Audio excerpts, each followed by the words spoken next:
Okay, the market's changing again. So this week's been an interesting week, together with APRA tightening up lending and together with a lot more stock coming on the market. How's that going to change your opinion of buying, potentially selling? Let's talk about it. Stay tuned.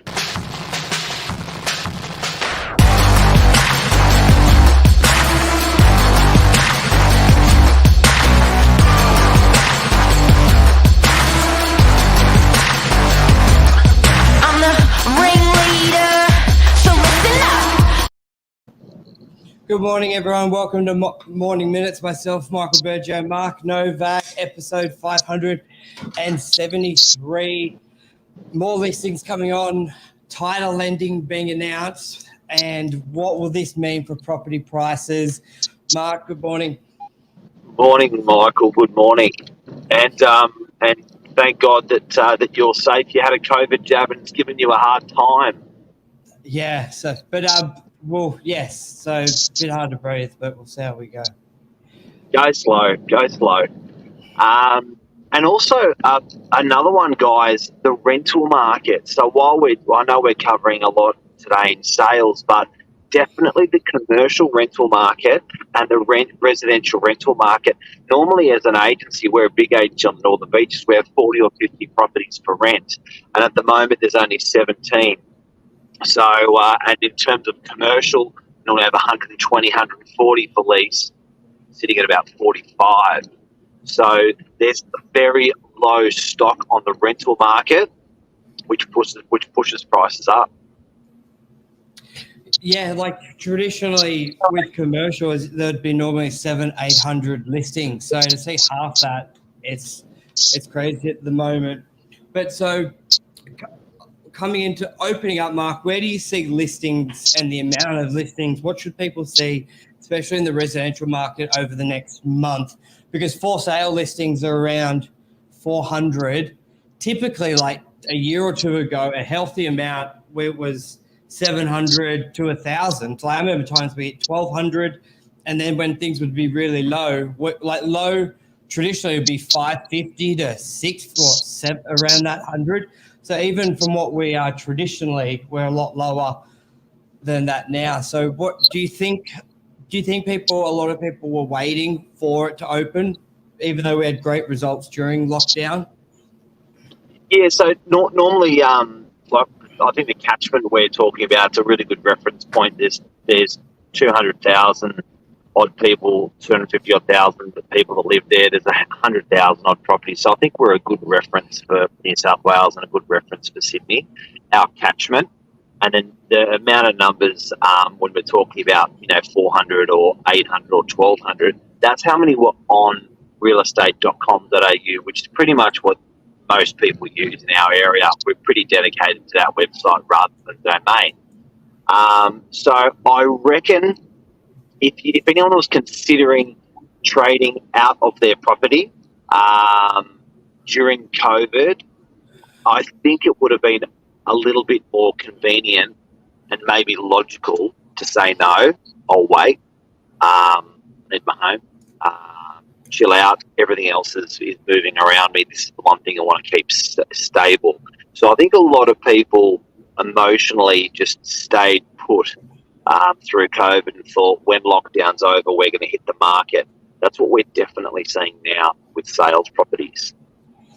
Yeah, and I think as much as sellers did that as well, and we saw that with the amount of listings, like it's clearly a lot less volume. Auctions were only getting 500 to 600 go to auction on a Saturday, where it would normally be 800 to 900. So there was a reduction on the seller side. So you may think, well, if they all come onto the market now, there's going to be a lot of listings. But we can't forget on the side of the buyers as well. Think how many buyers weren't going to properties for the same reason owners weren't coming on. And I think we sort of forget the drop in buyer numbers, I reckon, in perspective, because results were so great. Like things were selling, there was lots of competition.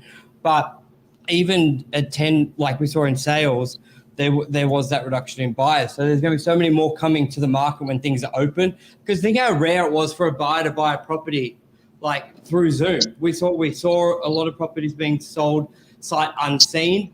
And just think, as crazy as that sounds, there'd be more people who wouldn't even look at a property if they couldn't physically go in there and touch it. So I think there could be a balancing out. Yes, more listings are going to come on, but so many more buyers that are going to come out of the woodwork. I don't think we got many passive buyers, Mark, like the one who doesn't need to buy, but he's sort of umming and ahhing. But sometimes if they've got nothing to do on a Saturday, they'll just go to some properties or look through the buyer who would traditionally look through the paper, see something they like and jump on it. So I think our market did not have a lot of those buyers. There were always buyers who are selling as well, doing a change, upsizing, downsizing.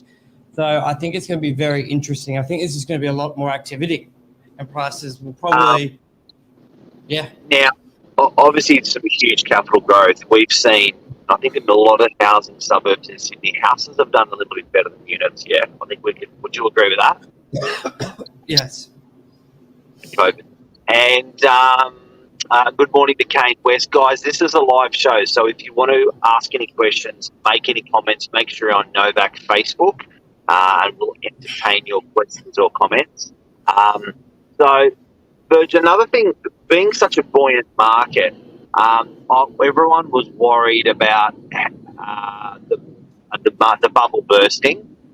Everyone was worried about the government slowing the market down by increasing interest rates, but they were given, on the other hand, the assurance that, you can fix long term at a pretty low rate, bond market's low, she'll be right, mate. But they've come through a back door in order to slow down and to regulate our market. So with more stock coming on the market, that's going to put a little bit of pressure on pricing, so it won't go up. I don't think it'll go down. I'll talk about that in a sec. But do you want to have a chat about that, what you're seeing with the APRA changes? Yes. So James and I touched on this on a show last week or a couple of weeks ago. So tomorrow's news today, APRA have announced that they will be changing the buffer that brokers are to assess your borrowing capacity. So long story short, when they apply for the loan, let's say the interest rate's 2%, they pretend it's 4% to make sure that you can still pay it. So they want to know there's a buffer there.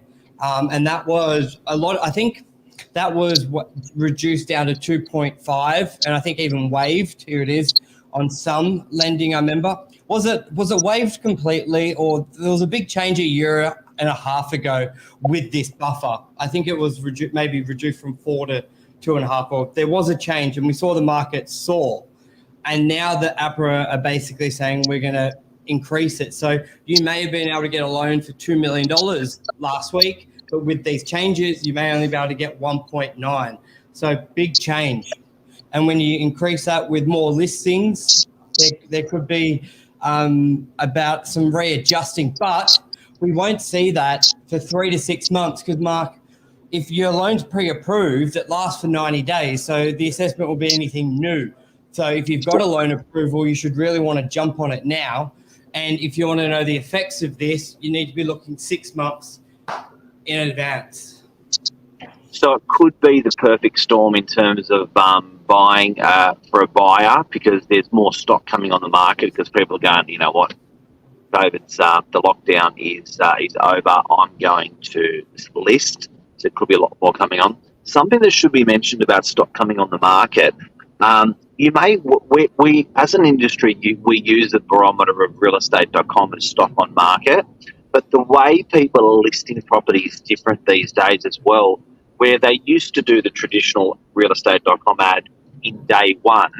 Now they're inclined to just list to going on to doing a pre-market with an agent that does pre-market well, and it doesn't hit that radar. So I certainly know with our office, when we're saying we've exploded with listings, if you actually went on to realestate.com and looked at our office, it's the same amount of listings as the month, 2, 3, or one month before. But in terms of our stock that we're currently holding pre-market, that's where it's exploding. And talking to clients, we're even further than that. Talking to clients, the people that are signing an agreement to go ahead with this, it's gone bananas. So that's interesting. Yeah, so all in all, it's going to be a very interesting quarter and quarter two to watch to see where the market goes. I think where everyone keeps asking when it will drop, but I think people just need to realize it's not a drop. It will be a new level. I don't think we're going to go. There'll be swings, obviously, of a couple percent. Let's say the average is 2 mil. There'll be times that may drop to 1,095,000. But I think the days of it being 1.5, let's say for your medium price, 1.7 are probably gone. So I think people need to people think just because the market went up 50% that we could drop back down, and this year never happened. But I can assure you we're probably at a new level. So, yeah. And I think with residential leases, come on. So, yep, go well on. done. I was saying once people realise that as well and accept this is the new level, then I think there'll be another flurry of bias to the market. I still think people are in disbelief. And wouldn't you? If you're looking at a knockdown for 1.2 in Narrowena, now you're at 2 million, you'd be like, what happened? It's only been a year and a bit. Surely it will go back down. And it's good news for buyers. More stock is good news for buyers. So that may be enough of a motivator for people to jump on the bandwagon and buy because there's just more stock selection.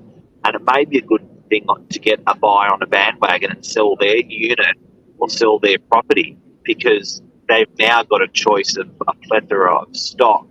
So a lot of people simply didn't list their property for sale because there was jack to look at.